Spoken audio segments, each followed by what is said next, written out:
Nuclear যুদ্ধ হবে কিনা তা তো আর আমরা কোরআন সুন্নাহয় পাইনি। এতটুকু পেয়েছি, মালহামা হবে। কি হবে? মালহামা মানে মহাযুদ্ধ। বিশ্ব আগাচ্ছে ঠিকই, বাট নিউক্লিয়ার কোনো যুদ্ধের দিকে।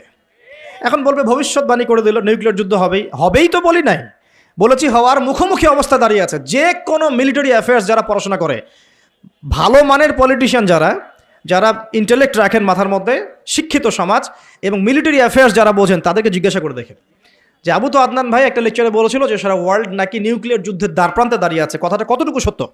তারা অ্যান্সার দিবে ইনশাল্লাহ। দেখেন, এই শিক্ষিত সমাজ অ্যান্সার দিবে ইনশাল্লাহ। তাকে জিজ্ঞেস করতে যায় না যে বিষয়ে কোনো জ্ঞানী রাখে না। আমার কথা কি বুঝতে পারছেন? যারা এই সেক্টরে পণ্ডিত তাদেরকে জিজ্ঞাসা করেন, তারা বলবে যে হ্যাঁ, এটা মুখোমুখি দাঁড়িয়ে আছে, যে কোনো সময় হতে পারে। আমরা নিউক্লিয়ার যুদ্ধ হবে কিনা তা তো আর আমরা কোরআন সুন্নাহয় পাইনি। এতটুকু পেয়েছি, মালহামা হবে। কি হবে? মালহামা মানে মহাযুদ্ধ। এটা বিভিন্ন কান্ট্রির মধ্যে জড়িয়ে পড়তে পারে, আল্লাহু আ'লাম বিসসাওয়াব। এতটুকু জেনেছি, ইরাকের ইউফ্রেটিস নদীর সোনার পাহাড়কে কেন্দ্র করে বিশাল যুদ্ধ হবে, এটা জেনেছি, হাদিসে আছে। শুধু তাই নয়, নবী সাল্লাল্লাহু আলাইহি ওয়াসাল্লাম বলেছেন প্রতি 100 জনের মধ্যে 99 জন মানুষ ওই যুদ্ধে মারা যাবে। যারা যুদ্ধে অংশ নিবে তাদের কথা বলা হচ্ছে। মুসলিমদেরকে বলা হচ্ছে তোমরা ওই সম্পদে হাতও দিবে না। ওই সম্পদ নেয়া তো দূরের কথা, ওখানে হাতও দিতে যেও না। আমার কথা কি বুঝতে পারছেন? তো দেখছেন বিশ্ব এগিয়ে যাচ্ছে, কিন্তু আমরা বলছি যে একটা নিউক্লিয়ার ওয়ারের দিকে এগিয়ে যাচ্ছে।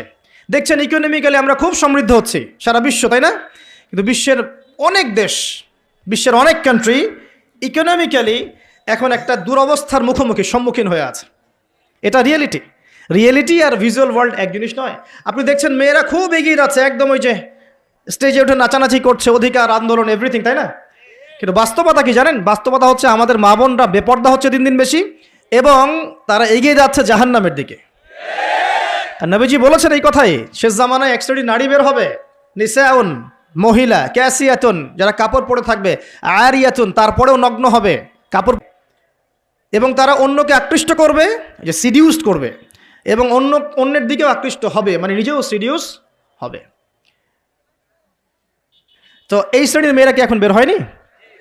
নবীজি বলেছেন এক শ্রেণীর মেয়ে বের হবে, পুরুষের পোশাক পরে থাকবে। কিসের পোশাক? পুরুষের পোশাক। এখানে শুধু বাহ্যিকভাবে পুরুষের পোশাক নয়, বাহ্যিকভাবে তো পুরুষের পোশাক পরেছেই অনেক আগেই। যার নেই যে বনানী, আপনার শপিং মলস, গুলশান, ঢাকার বিগ সিটিজ, মেগা সিটিজের মেগা পয়েন্টগুলো তো যান, আপনি নিজের চোখেই দেখতে পারবেন। আপনার এখানেও আছে? আচ্ছা, যাই হোক, হ্যাঁ, থাকতেই পারে, কারণ এগুলো তো এখন ছড়িয়ে পড়েছে কিভাবে? এই যে মোবাইল ফোনের মাধ্যমে। এমন কোনো জায়গা নাই এখন, বিশ্বের এমন কোনো জায়গা নাই যেখানে এই ফিতনাগুলো আসলে ছড়িয়ে পড়ে নাই। সো তারা ছড়িয়ে পড়েছে।